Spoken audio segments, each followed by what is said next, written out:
Welcome back. 31 organizations want the government to recognize menstrual rights. The campaign, which is themed Team Free Sanitary Pads, will march in Pretoria and Cape Town tomorrow. Access to sanitary pads has been a problem for girls in some parts of South Africa for years. Often, many are unable to attend school when they are on their periods. Joining us to talk about the campaign is Nokuzola Ndwandwe, who is the organizer of this campaign. Nokuzola, very good afternoon to you. Welcome to Daytime Update. Let's begin first with the context that's now prompted you to start this campaign and the march tomorrow. To what extent are young girls in South Africa today seeing interference in their schooling as a result of a lack of sanitary towels? A lack of sanitary towels is keeping girls away from school due to lack of access to the basic human rights. The high cost of living in South Africa is actually impacting on women and young girls getting access to menstrual products. And so which is why I felt that it's actually about time that the South African government actually steps up and actually accelerates, distribution of menstrual products in schools and also in public spaces and universities as well as in corporate spaces, because period poverty does not discriminate. It's more than just about, access to hygiene products. It's also a human rights concern, which needs intervention from global government as well as local leaders. And what you're suggesting, Nokuzola, if I'm hearing you clearly, is a system similar to the dispensary or the availability of condoms, for example, in public bathrooms. Am I right?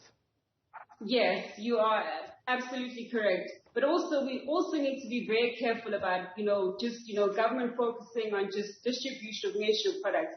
We need the South African government to recognize menstrual rights. We need the South African government to recognize menstrual health as more than just a hygiene issue, but actually a human rights issue, which means that the South African government needs to actually recognize a law which stipulates that, menstrual health is a human right, and women and young girls have a legal right to access menstrual products, a right to menstrual leave at birth, and transformative policies that allow women and young girls to actually enjoy their period and to have access to career-advanced opportunities and to have access to quality education.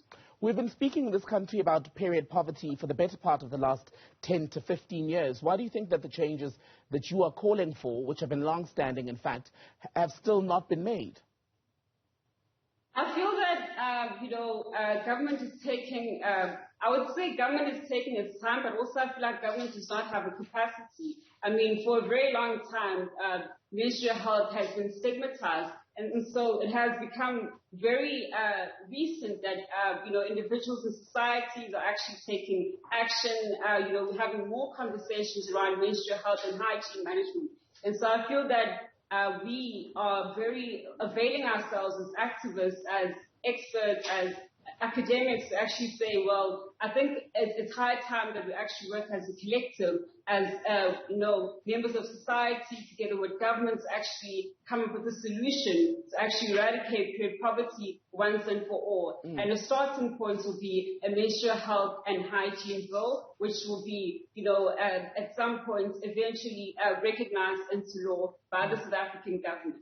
Just yesterday, we're dealing with protests in various parts of the country to do with a rising cost of living. Many people saying it's simply unaffordable at this stage to buy food, to pay for fuel. And that is likely, am I right to suggest, going to get worse for young girls who are so poor that they can't afford pads or tampons at this point if things continue to move in the way that they are. Absolutely, and it's not just young girls as well. Period poverty speaks into matters around income inequalities. Gender equality is still an issue in South Africa, where representation in key managerial positions is still very questionable. There's still a long way to go in terms of, bridging the pay gap and, bringing about transformation in the workplace. Because even when women are working, they actually cannot afford their health living needs, and some actually cannot even afford menstrual products, which is why we feel that we have to accelerate the recognition of menstrual rights into law so that everyone has access to menstrual products, and not just schoolgirls, but working women and all menstruators, so that, we could drive South Africa forward and we can have women and young girls having access to career advancement opportunities and access to quality education. What options are there for those women and girls in South Africa today? There are not really much options available so far. I mean, we just had a recent passing of the reusable sanitary pad standard in terms of, recognizing quality menstrual products in terms of reusable products. But, there's still not much options available so far. I feel like it's still very slow, regardless of the fact that we fought for a VAT scrap in 2018, and a VAT scrap only, provides for those who can afford. It's just a small percentage of the cost of menstrual products. Menstrual products are still very expensive.